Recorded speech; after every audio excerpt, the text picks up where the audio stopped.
Imagine the endless sands of the Arabian Desert, a place where empires have risen and fallen, swallowed whole by time and tempests. In 24 BC, under the orders of Emperor Augustus, a Roman legion, over 10,000 men strong, marched into this unforgiving expanse. Led by Aelius Gallus, the prefect of Egypt, they aimed to conquer the wealthy kingdoms of Arabia, Felix, modern-day Yemen, and parts of Saudi Arabia. Historical records like those from Strabo the geographer detail the expedition's outset, alliances with local Nabatean guides, promises of spice routes and incense riches. But the campaign turned disastrous, plagued by disease, betrayal, and the brutal heat that could melt a man's resolve faster than his armour. What history doesn't fully record is the fate of the entire legion. Strabo notes heavy losses, a retreat in disgrace. But whispers in ancient texts hint at something more sinister. Entire cohorts vanishing without trace, their deaths unaccounted for in the annals of Rome. No mass graves, no captured standards returned, just silence from the dunes. Fast forward to today, and that silence might be breaking. At Prince Sultan Air Base in Saudi Arabia, a sprawling US military installation in the heart of the Arabian Desert, reactivated in the late 2010s for operations against regional threats, soldiers have reported anomalies that defy explanation. Established on sands that have seen millennia of conflict, from Bedouin raids to modern airstrikes, the base's barracks echo with a past that refuses to stay buried.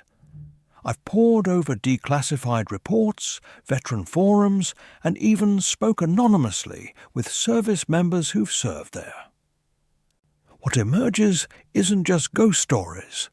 It's a pattern of events that tie back to that lost Roman force. Is it possible that the spirits of those ancient warriors, betrayed by allies and scorched by the sun, still wander these grounds?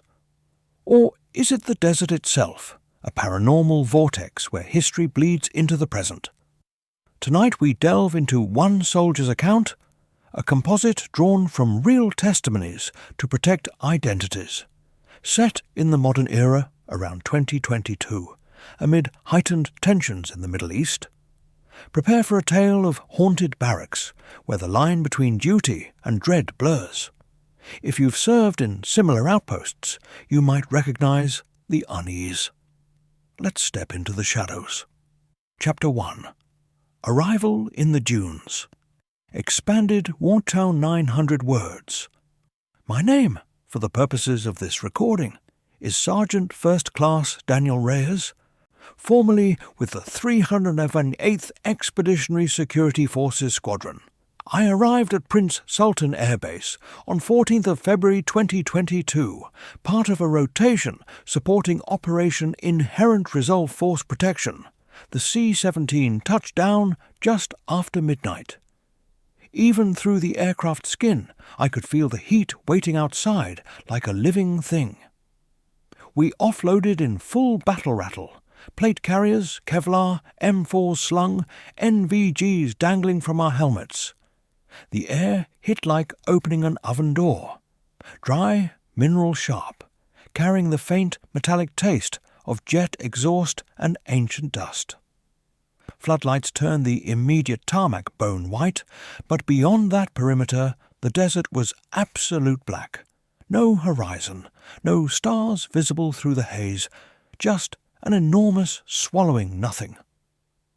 The bus ride to the living area took 20 minutes. No one spoke much. Jet lag, culture shock. The usual. Our sponsor, NCO, a lanky staff sergeant named Carter, gave the rote brief as we rolled past fuel bladders and drone shelters. Welcome to PSAB. Daytime highs average 115 right now, nights drop to the 40s. Sand gets in everything. Your weapon, your food, your eyeballs. Watch for scorpions in your boots. Watch for heat casualties. watch for each other. Questions? No one had any. We were too tired. The barracks were K-Lig-style expeditionary lodging units. Long rows of beige ISO containers welded together, each pod sleeping 8. Ours was Pod 14 Charlie, second tier, upper metal staircase. Inside, 8 wall lockers, 8 wall-mounted bunks, 1 chemical toilet shower combo that smelled faintly of bleach and despair even when clean. 2 window unit ACs fighting a losing battle against the heat, bleeding through the steel walls. I claimed the bottom bunk nearest the door. Across from me, Corporal Jamal Jenkins from Houston already had his boots off and was scrolling TikTok. Specialist Elena Morales, our squad's senior comms troop, was methodically arranging her radio gear like it was surgical instruments. Private First Class Travis Harlan, quiet, bookish, always carrying dog-eared paperbacks, sat cross-legged on his rack, reading something thick with a red dust jacket. "New blood," Jenkins said without looking up. "You bring any good snacks from the rear?" "Negative. Just the regulation disappointment," I answered, dropping my ruck. He laughed. "You'll fit right in." That first night I couldn't sleep. The AC rattled like it was dying. Outside, the wind moaned low and steady, occasionally slamming grit against the steel siding in sharp bursts. Around 02:30 I gave up, sat on the edge of my cot, and stared at the thin strip of moonlight coming through the blackout curtain gap. That's when I heard it. Footsteps. Not random, not the scuff of someone heading to the latrine. Deliberate, measured, multiple sets. The unmistakable cadence of a formed unit, left, right, marching in step on sand-packed ground. It was distant at first, maybe 100 meters out past the perimeter fence, then slowly grew louder, closer, until it sounded like it was passing directly beneath our pod. I froze, listened harder. No voices, no vehicle engines, just boots. Hundreds of boots. The rhythm never faltered. I slipped to the window, eased the curtain aside an inch. Outside, nothing but sodium vapor floodlights painting long shadows across empty graded sand. No patrols visible on the interior road, no shadows moving. The sound kept going, past our building, past the next row, fading gradually toward the southern edge of the base where the old abandoned taxiway crumbled back into desert. I exhaled slowly, told myself it was acoustics. Jet engines earlier in the evening, maybe echoes bouncing off the dunes, or the wind channeling between the pods. Rational explanations lined up neatly in my head. Still, I didn't sleep again that night. Morning PT formation at 05:30 was brutal. Sand already in my socks, already grinding between my teeth.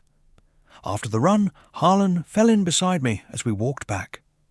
"You hear anything weird last night?" he asked quietly. I glanced at him. Define weird. Like marching. A lot of marching. No one out there, but it sounded close. I stopped walking. "Yeah, I heard it." He nodded once, like he'd been waiting for confirmation. Thought I was losing it. We didn't say anything else. Not then. That afternoon, during in-brief with the first sergeant, he covered ROE, force protection conditions, drone threat reporting, heat illness prevention. At the end he added almost casually, "One last thing. Some of the locals, contract interpreters, TCN workers, avoid certain parts of the southern perimeter after dark. They call it the old march ground. Bedouin superstition, probably. Just don't go wandering out there looking for souvenirs. We've had guys get turned around in white-out sandstorms and end up miles outside the wire." Questions? No one raised a hand, but Harlan leaned over afterward. "Old march ground," he repeated under his breath. Then softer. "You know Aelius Gallus's legion came through here, right? Same route, same sand. Thousands never made it home." I looked at him. "You think the base is built on a graveyard?" He shrugged. "I think the desert doesn't let things go easy." That night the footsteps returned, louder, closer, and this time, just as they passed beneath our pod, something scratched, slowly, deliberately, along the outside of the steel wall. 4 long scrapes, like fingernails, or like the edge of a Roman gladius being dragged across metal by a hand that had been waiting 2,000 years. Jenkins sat bolt upright in his rack. "Did you—" "Yeah," I said. None of us spoke again until dawn. But we all knew the same thing in our guts. Whatever was out there had noticed we'd arrived, and it was coming closer. Chapter 2. Whispers in the Night. The second week blurred into the first. Same dawn PT that left salt rings on our shirts before the sun even cleared the horizon. Same midday heat that turned the inside of our Kevlar helmets into portable saunas. Same evening briefings where the Intel NCO droned about Iranian drone signatures and Houthi launch patterns, while we all pretended the real threat wasn't already inside the wire. The footsteps never stopped. They came every night now, always between 0200 and 0400, always the same measured cadence. Hundreds of hobnailed sandals grinding sand, the faint metallic clink of Lorica plates shifting with each step. Sometimes they passed directly under our pod. Sometimes they circled the entire billeting area like a patrol establishing a perimeter. We stopped trying to explain it away after night 4. Acoustics don't march in perfect formation. Wind doesn't count cadence. Jenkins started sleeping with his earbuds in, volume cranked to drown it out. Morales kept a small digital recorder running on her locker shelf, hoping to capture something concrete she could take to psych services without sounding insane. Harlan just listened. Every night he sat up in his rack, head tilted like he was trying to translate the rhythm into meaning. On the 8th night, the footsteps brought company.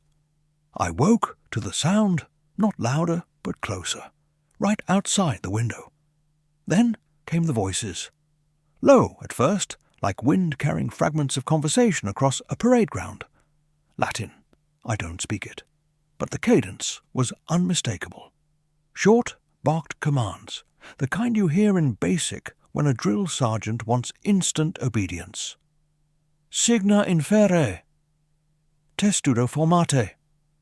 Celeriter. Milites. The words punched through the steel wall like they were spoken inches from my ear.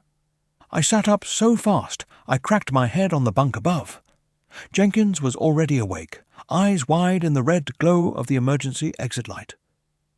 "You hearing this?" he whispered. I nodded. We both looked at Morales and Harlan. They were sitting up too. The voices grew clearer, overlapping, urgent. A single, deeper voice cut through the rest. Centurion's bark? No question.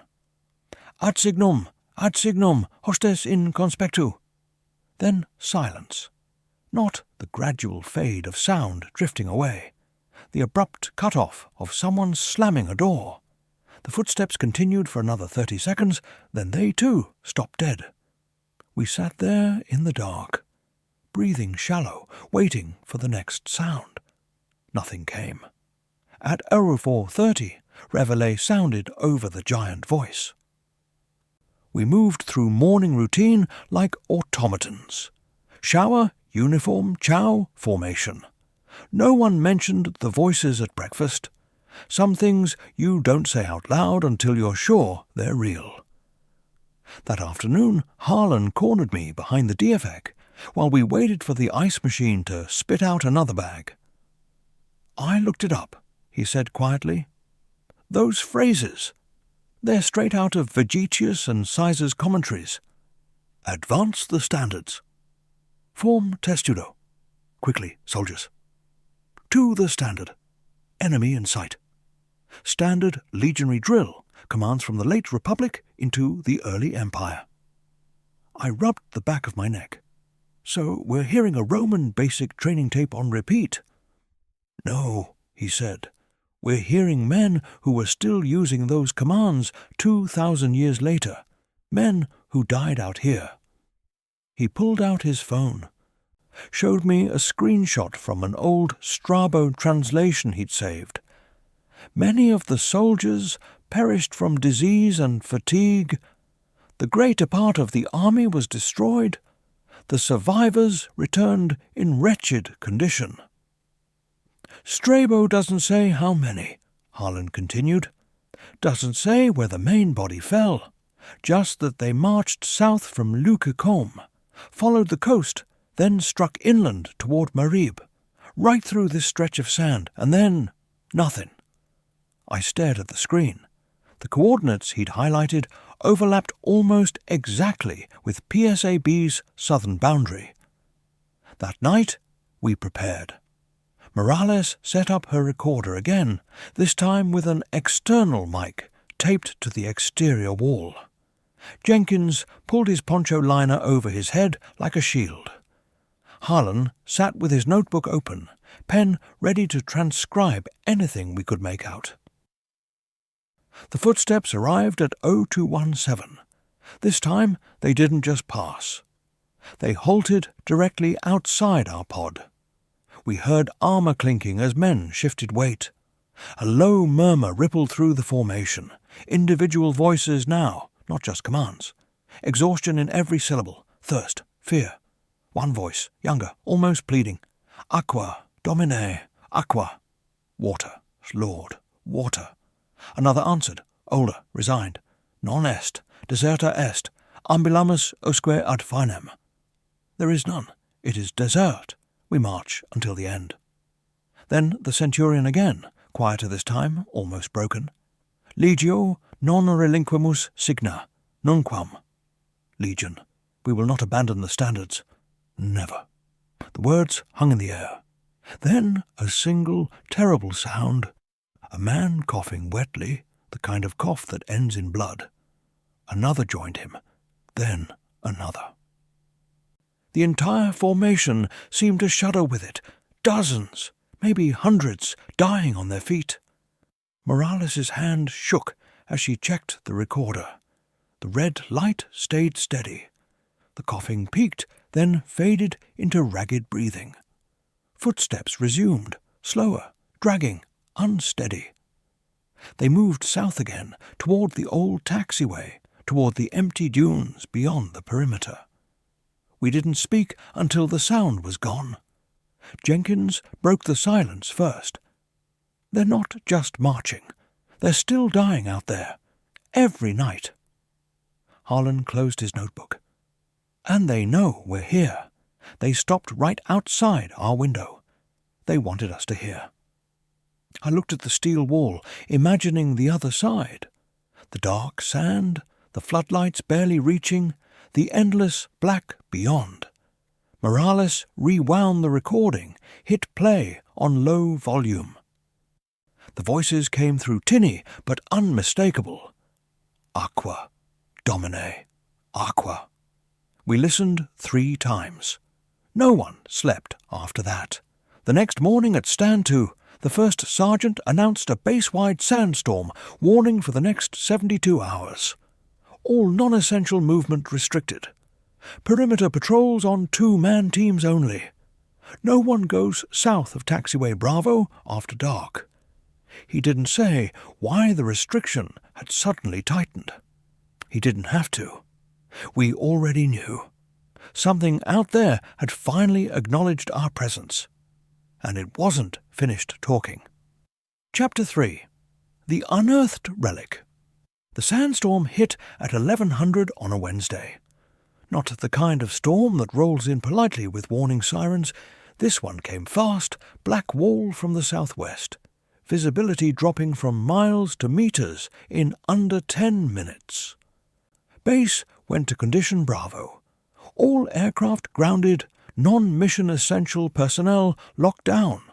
Patrols pulled inside the wire. We spent the next 48 hours sealed in our pods, listening to the steel walls scream as wind sandblasted them at 60 knots. By the time the sky cleared 2 days later, the desert had rearranged itself. Dunes had shifted 20-30 feet in places. Graded roads were half buried. And out along the southern maintenance corridor, where they'd been trenching new fibre-optic runs for the expanded drone control centre, the backhoe operators hit something hard. Metal on metal. Not rebar, not conduit. Something older. Word spread through the DFAC before official channels even acknowledged it. They dug up a sword, someone said. Roman. Real one. By evening, Chow, the story had grown legs. A full gladius. Pommel still intact. Blade pitted, but recognizable. Maintenance pulled it out, dusted it off, and, against every archaeological protocol, brought it inside the wire for safekeeping until the cultural affairs rep from Embassy Riyadh could arrive. They stored it in the arms room, locked in a weapons rack behind the cage. Someone took a photo on their phone before the armourer shut it down. Short, double-edged blade. Bone handle cracked from 2 millennia of dryness. Faint remnants of what might have been an inscription on the ricasso. The photo made the rounds on the squadron group chat before being deleted with extreme prejudice. That night, the barracks changed. It started small. Doors that had been latched open slammed shut on their own. Lockers rattled like someone was trying to shake them apart from the inside. The AC units, already struggling, began cycling erratically, blowing cold air 1 minute, dead the next. We felt it most in the walls themselves. A low vibration, almost subsonic, like the entire pod was humming in sympathy with something buried deep. Around 23:30, Harlan sat straight up in his rack. "Listen," he whispered. We all froze. At first I thought it was the wind again. Then I realized it wasn't outside. It was inside the walls. Scratching. Slow. Deliberate. Coming from the far side of the pod near Morales' bunk.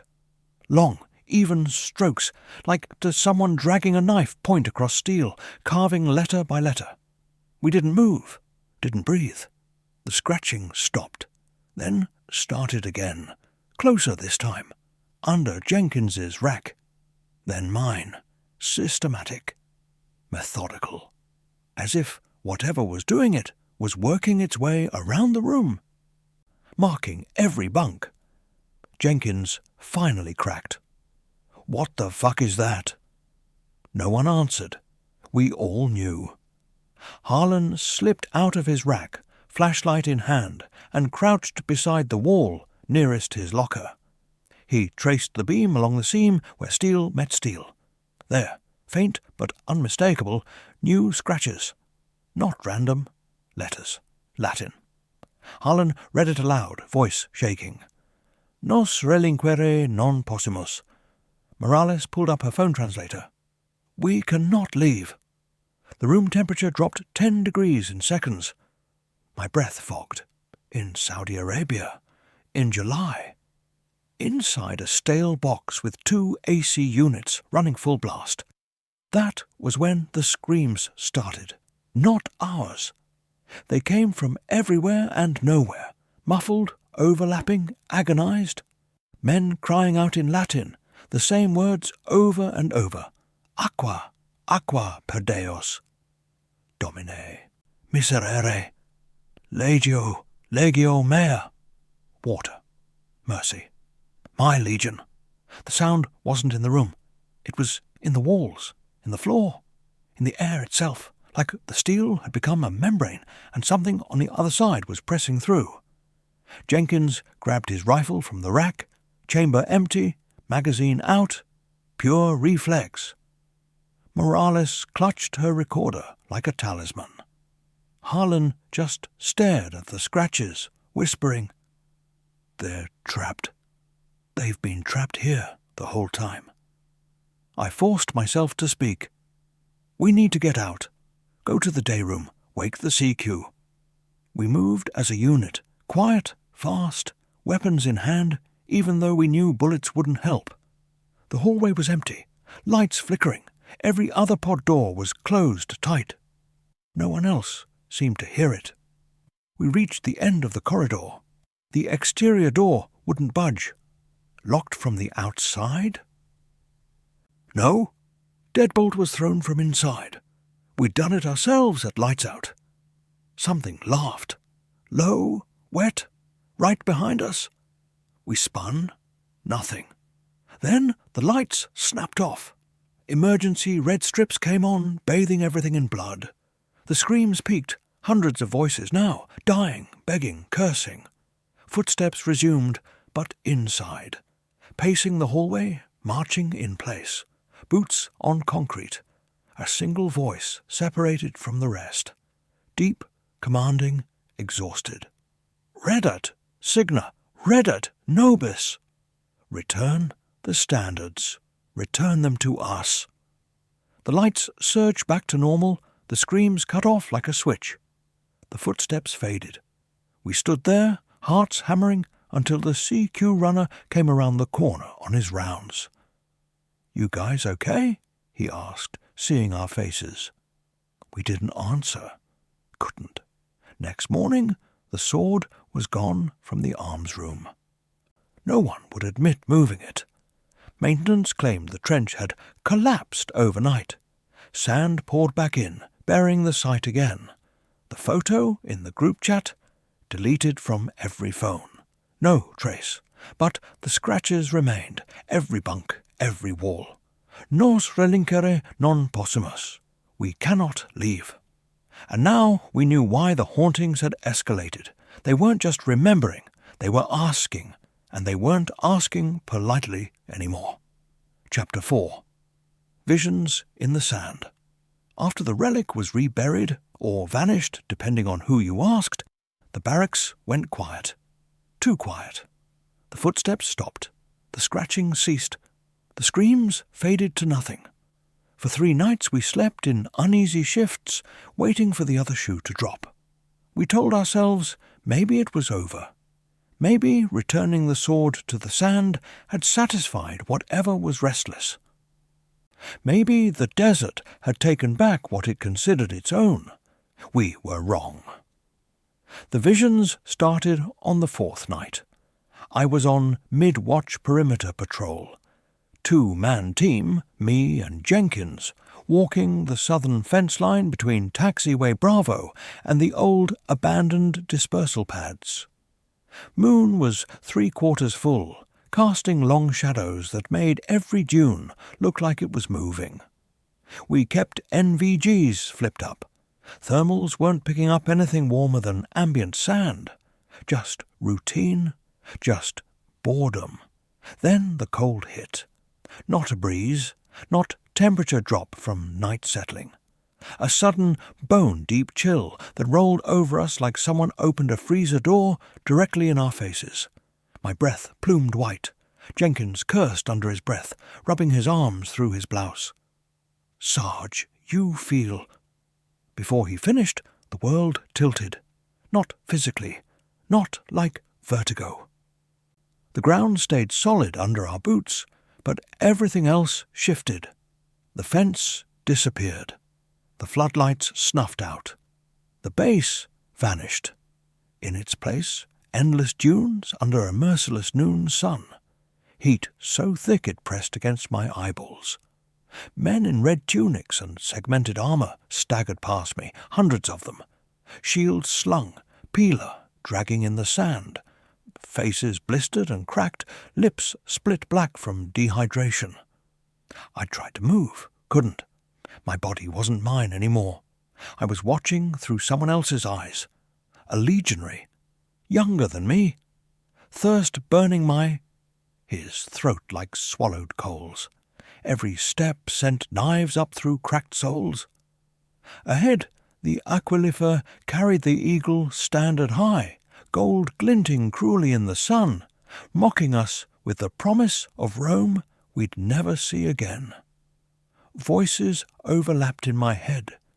His thoughts, my thoughts, indistinguishable. Water, just one sip.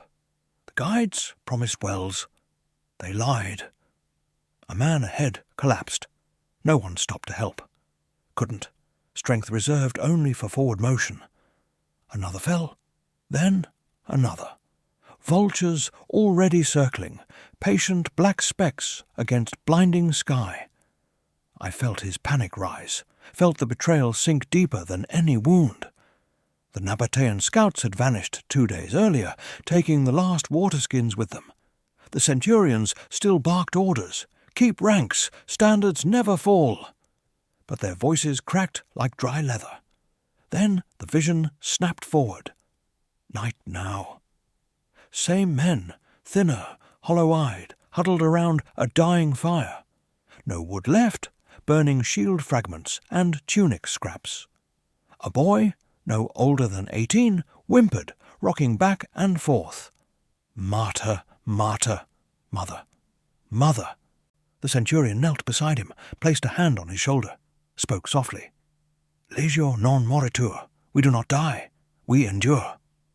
The boy looked up, eyes glassy. We are already dead, sir. The centurion said nothing, just stared into the fire until it guttered out. The vision lurched again. Dawn. March resumed. Fewer men now. Bodies left where they fell, no time for pyres, no strength for burial. Sand would cover them soon enough. The eagle still rose, but its bearer swayed, knees buckling every few steps. I felt the moment it happened. A low rumble, not thunder, not wind. Something deeper. The dune ahead shifted, slow at first, then faster. An avalanche of sand cascading down, swallowing the lead sentry. Screams cut short, arms reaching up, disappearing. The aquilifer tried to plant the standard one last time. Sand poured over his helmet, over the eagle's wings, until only the tip of the staff remained visible. Then nothing. Darkness. I came back to myself, gasping on the sand outside the fence line. Jenkins was shaking me, NVGs down, red light sweeping my face. Sarge, Reyes, talk to me. I shoved myself upright. The base was back. Floodlights harsh, chain-link fence rattling softly. My uniform soaked through with sweat despite the chill still lingering on my skin. You zoned out, Jenkins said. Just froze. Eyes open, not blinking. I thought heatstroke. I looked south, toward the dunes beyond the wire. They showed me, I said, voice hoarse. How it ended. He didn't ask who they were. Didn't need to. Back at the pod, Morales and Harlan were waiting. They'd had it too. Different angles, same story. Morales saw the betrayal. Nabatean guides laughing as they rode away with the water camels. Harlan saw the last stand, men forming a desperate testudo against nothing but thirst and sun. Shields locked until the last one dropped. We sat on our racks in silence. Jenkins finally spoke. They're not haunting us to scare us. They're showing us, making us feel it. Harlan nodded slowly. They want us to understand, to remember. Morales stared at her recorder. Every night they die again. Every night the sand takes them. And we're the first ones in 2,000 years who can actually hear them ask for help. I rubbed my face. Felt the grit of sand that wasn't there anymore. Help how? I asked. What do ghosts want from the living? No one answered, but later, when the lights were out and the base settled into its uneasy quiet, I heard it again. Not footsteps this time, not voices. A single, soft scrape, like a gladius being drawn slowly from its scabbard. Then words, whispered, not barked, right beside my ear. "Rede nos, libera nos, return us, free us." I didn't move, didn't breathe, because I finally understood. They weren't asking for water anymore, they were asking for release, and they were done waiting politely. Chapter 5. The Midnight March. Command finally noticed something was wrong. Not the hauntings, they still refused to acknowledge those, but the psych evals. 4 members of the same security forces, pod requesting same-day appointments within 72 hours. All reporting vivid recurring nightmares, auditory hallucinations, episodes of dissociation. The flight surgeon listened, nodded, scribbled notes, prescribed sleep aids and hydration reminders, and quietly flagged our squadron for increased mental health monitoring. No one said ghosts. No one had to. We knew better. The visions had left us raw. Every time we closed our eyes, we tasted sand and betrayal. Every quiet moment carried echoes of dying men begging for water that never came. We started avoiding the southern perimeter on patrols. We slept in shifts, so someone was always awake. We stopped joking about it. There was nothing funny left. Then came the full moon on the night of 28th of July. The base was already tense, heightened drone threat condition after a near-miss intercept earlier that week. Extra roving patrols, additional towers manned, giant voice announcements every 30 minutes, reminding everyone to stay vigilant. We should have been focused outward. Instead, we were pulled inward. It started at 23:45. No slow build this time, no distant approach.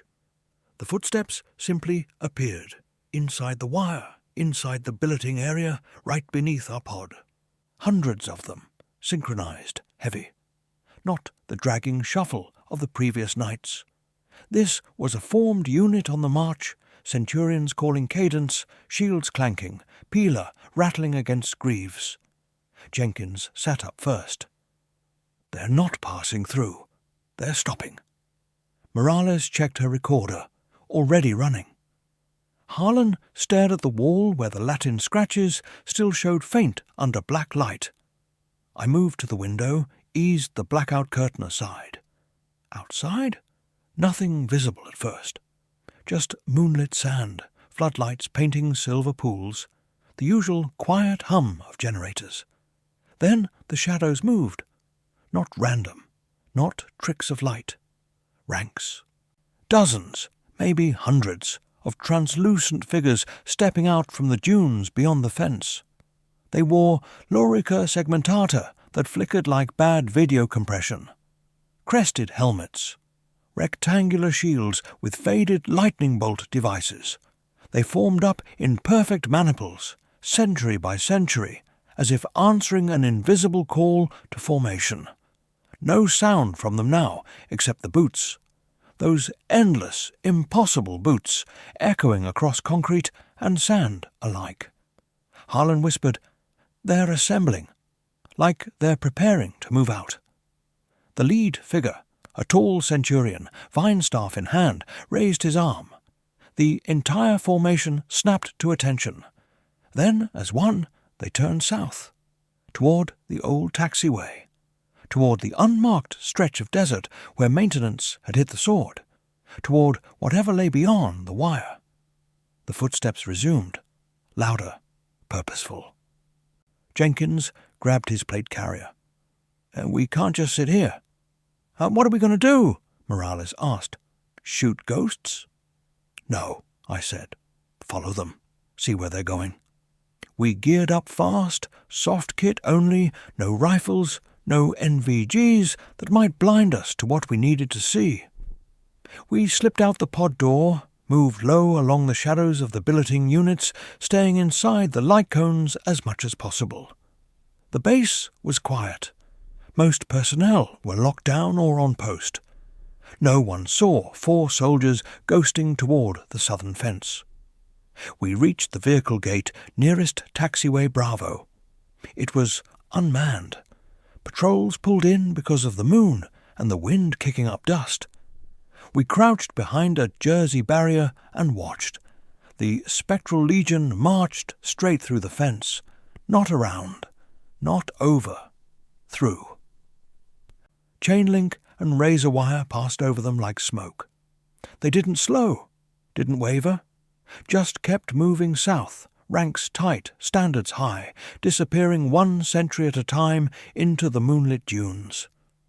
Harlan breathed, "They're going back to where it happened." I made the call. "We follow on foot. Stay inside the wire as long as we can. If they cross the boundary, we stop." We moved out, low crawl under the fence at a maintenance cut-through, then quick time along the old cracked taxiway. The spectral column stayed just ahead, never more than 200 meters, always visible in the moonlight. Their footsteps were the only sound now.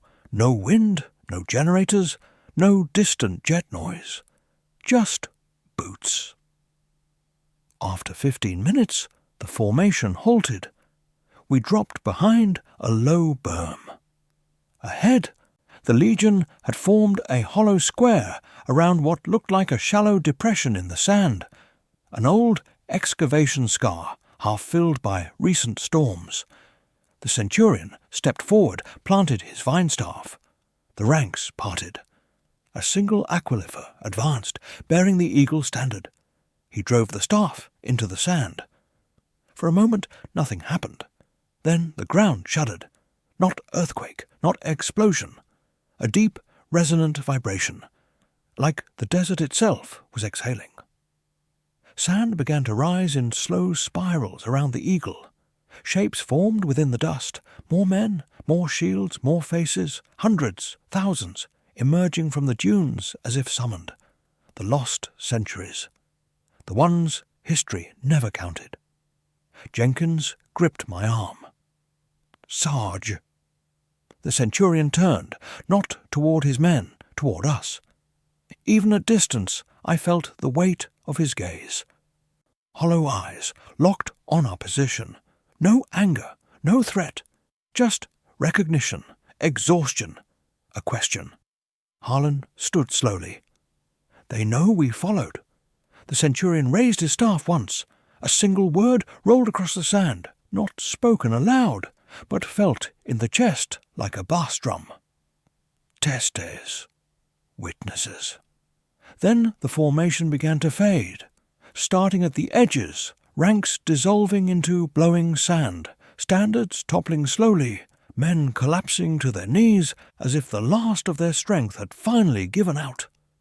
The eagle remained upright longest, gold catching moonlight, until it, too, sank beneath the surface. Silence returned. Real silence. No footsteps, no wind. Just 4 soldiers breathing hard on a cracked taxiway in the Saudi desert. Jenkins broke first. They wanted us to see, to remember the place. Morales stared at the empty depression. They're still down there, all of them. I looked south into the dark. And they're not leaving until someone gives them what they've been asking for. We returned to the pod without speaking. No one challenged us. No one asked where we'd been. But when we stepped inside, the scratches on the wall had changed. One new line beneath the old Latin. Libera nos frias. The full moon was still high, and the night wasn't over. Chapter 6. Confronting the Past. We didn't sleep after the midnight march. Couldn't. The new scratches on the wall, Libera nos, glowed faintly under black light, like they'd been burned into the steel. We sat on our racks until dawn filtered through the blackout curtains, turning the pod from blood red to dull grey. Harlan was the first to speak. "I found something," he said quietly. He unfolded a printout from one of the base's unclassified historical surveys. Old cultural resource management docs from when PSAB was first stood up in the 90s, buried in Appendix C. Unmarked human remains encountered during initial grading operations 1998. Approximately 47 partial skeletons, adult males, consistent with Roman-era military equipment fragments, iron hobnails, belt fittings. Carbon dating inconclusive due to extreme desiccation and sand contamination. Site recovered per host nation agreement. No further disturbance permitted. Morales looked up. They're right under us. Or were. The survey grid puts that depression smack in the middle of what used to be open desert before they paved Taxiway Bravo. Jenkins rubbed his face. So we're living on top of a mass grave. And they've been waiting 2,000 years for someone to notice. I stared at the printout. Not just notice, acknowledge. They keep saying, return us. Free us. Maybe it's not about digging them up. Maybe it's about giving them what Rome never did. Harlan nodded slowly. Proper rites. A burial. Standards recovered. Something to close the circle. We knew the risks. Removing anything from that site, even touching disturbed sand, could get us court-martialed for violating archaeological protection clauses in the Status of Forces Agreement. Bringing anything back inside the wire was worse. But doing nothing meant the hauntings would continue. Maybe escalate. Maybe start claiming lives instead of just sanity. We decided on a compromise. One item only. Something small. Something symbolic. During evening chow, Jenkins accidentally pocketed a single denarius from the small display case in the rec center, part of a traveling USO exhibit on ancient coinage that had been sitting untouched for months. A low-value Roman silver piece, worn smooth, but unmistakably imperial. We also had Morales's digital recorder full of captured voices. Proof, if we ever needed it. And Harlan suggested the gladius itself, if we could locate where it had been reburied. We waited until 0200 the next night. Base was at reduced manning. Most patrols pulled in after the recent drone alerts. Sandstorm warnings kept everyone indoors. Perfect cover. We moved out the same way. Low along the billeting shadows, through the maintenance, cut under the fence, quick time down the cracked taxiway. No moon this time. Stars sharp overhead. Wind low and steady, carrying fine grit that stung our eyes. The depression looked different in the dark, shallower, almost smoothed over, like the desert was trying to forget again. We knelt at the edge. I pulled the denarius from my pocket, held it up so moonlight caught the faint profile of Augustus. "If you can hear us," I said aloud, voice low, "this is what we can give. A piece of Rome, a piece of home. We see you. We remember. We're sorry it ended like this." Nothing at first, just wind. Then the air thickened, temperature plunged. Our breath fogged again. Shapes rose, slow this time, not marching, not aggressive. Individual figures stepping out of the sand, legionaries, centurions, the aquilifer. Faces gaunt but calm. They formed a loose semicircle around us, maybe 30 meters out. No weapons raised, just watching. Harlan spoke next. "Nos videmus vos, nos meminimus, requiescatis in pace." We see you. We remember. Rest in peace. I placed the coin in the center of the depression, pressed it into the sand until only the Emperor's profile showed.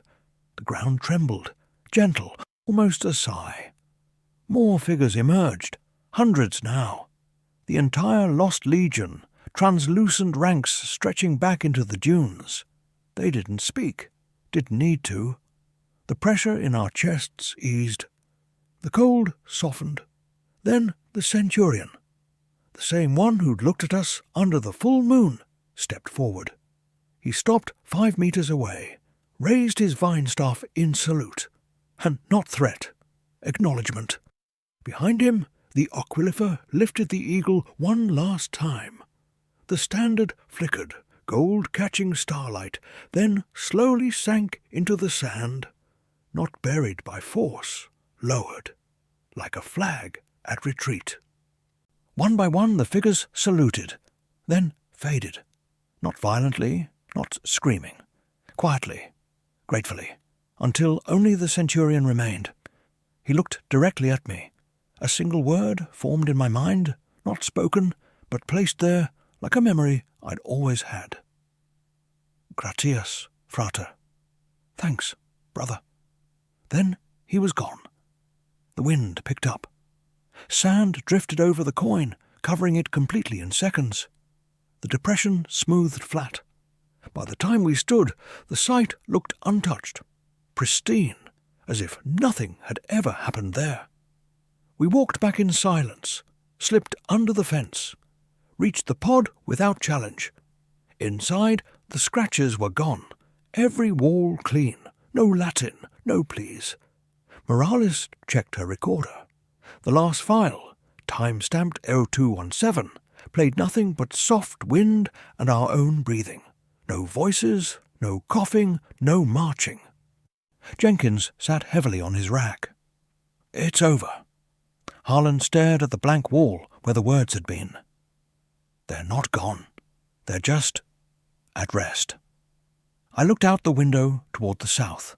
The dunes were still, ordinary, silent. But I knew better. Some things don't leave. They just stop asking. The next morning we went through routine, like nothing had changed. PT, chow, patrols. The first sergeant never mentioned the psych flags again. Our evals were quietly closed, no transfers, no paperwork. Only one thing lingered. Jenkins woke once, 3 nights later, sitting straight up.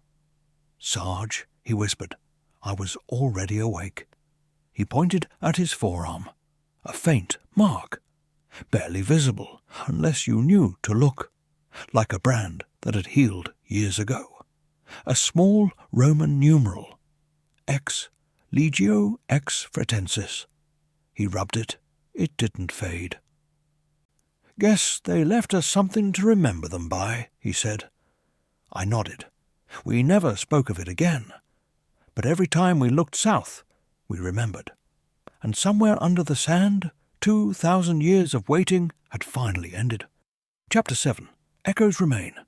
Rotation day came faster than any of us expected. The manifest read like any other outbound flight. Ural 4:30 showtime, C-17 tail, number URA 44132. Destination Ramstein, AB, en route to Connus. We packed light. Duffels stuffed with sand-crusted uniforms, MRE wrappers we'd never quite finished, small souvenirs no one would ever admit to taking. No one mentioned the faint Roman numeral X still visible on Jenkins's forearm when the light hit it just right. We didn't talk about the empty scratches on the barracks walls. We didn't need to. The silence in Pod 14. Charlie felt different now, not heavy with waiting, but light with absence. The last walk to the passenger terminal was quiet. Dawn was breaking over the eastern horizon, turning the dunes soft pink and gold. No footsteps followed us. No cold spots brushed our necks. The southern fence line looked ordinary. Chain link, razor wire, graded sand beyond. Just another stretch of desert that had seen too much history and refused to speak of it. At the hold area, the loadmaster gave the usual safety brief.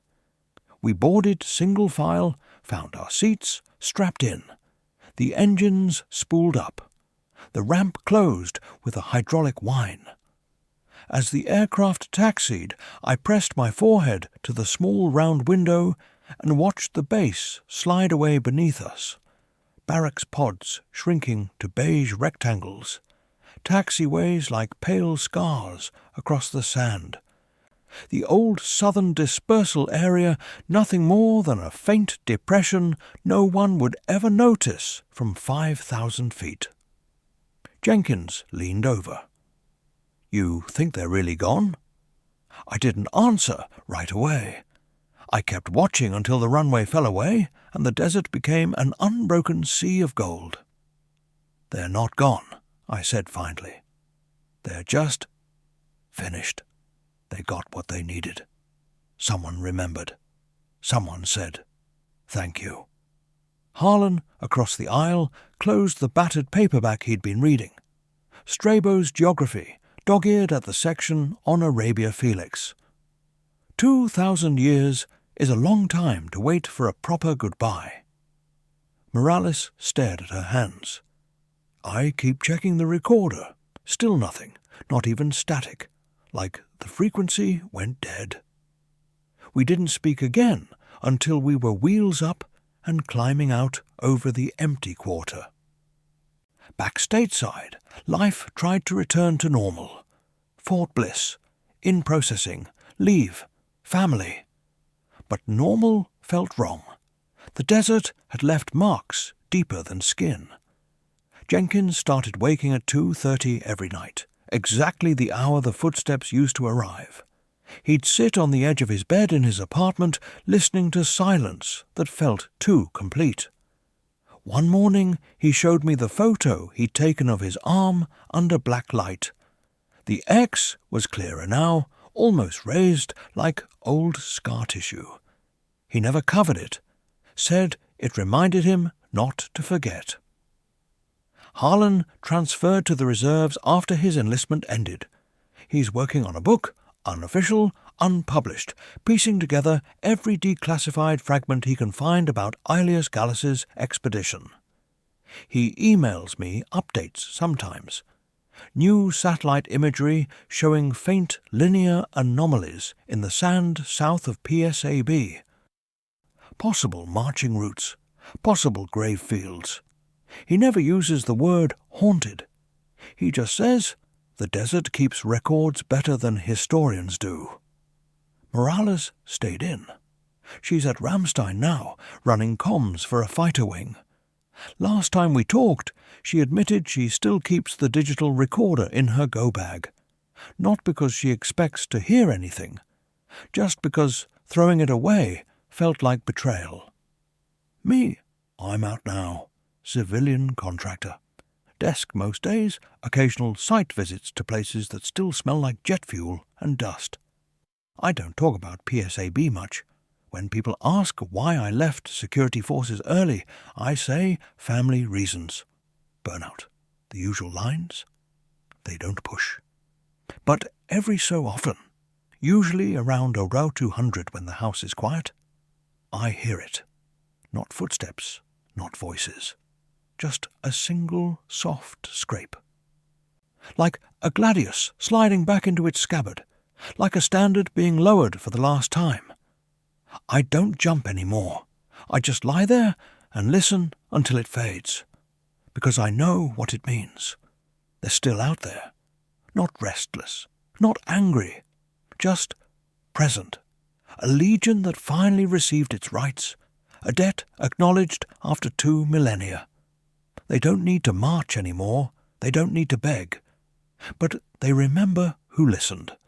And sometimes, in the quiet hours, they let us remember too. I've read the after-action reports that never made it past the squadron level. Similar accounts from the 90s reactivation, airmen hearing Latin commands during sandstorms, security forces patrols reporting contacts that vanished on thermals. One old master sergeant, retired now, told me over coffee that in '99 they found a coin exactly like the one we buried. Same emperor. Same wear pattern. They turned it in to cultural affairs. Never heard what happened to it. The desert doesn't let things go. It just waits. And when the next rotation lands at Prince Sultan, when new boots hit that same sand, when new eyes look south toward the old taxiway, they might hear it too. A distant cadence, a whispered aqua, a single scratch on steel in the dark.